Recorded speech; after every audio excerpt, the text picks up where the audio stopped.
This tutorial looks at the Optimize Navigator. We're looking here at the calibration routine for energy and beam measurement. We'll look at energy calibration first using the element cobalt, but you can choose a different element from the drop-down. Note that this calibration needs doing once, and it may well have been done by the installing engineer, but after that it doesn't need frequent calibration because the system hardware is so very stable.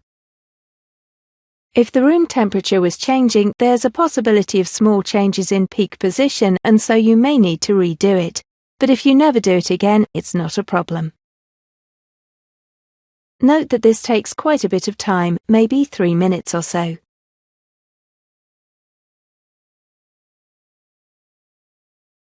And the calibration covers different ranges and process times to fully calibrate the system for all of the operating conditions.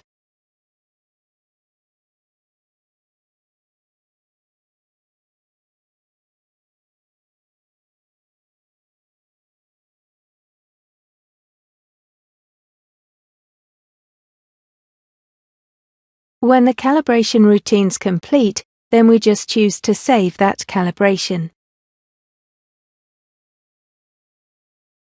And the next part of the calibration we'll look at is beam measurement.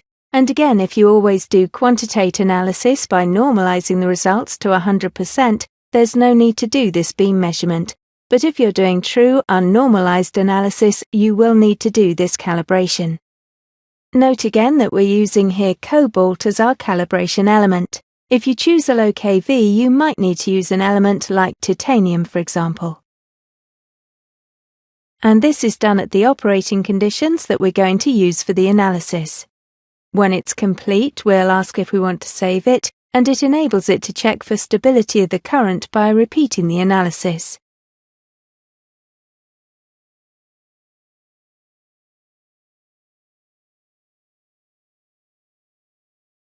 So this is just a relatively short acquisition here. This just takes only a few seconds.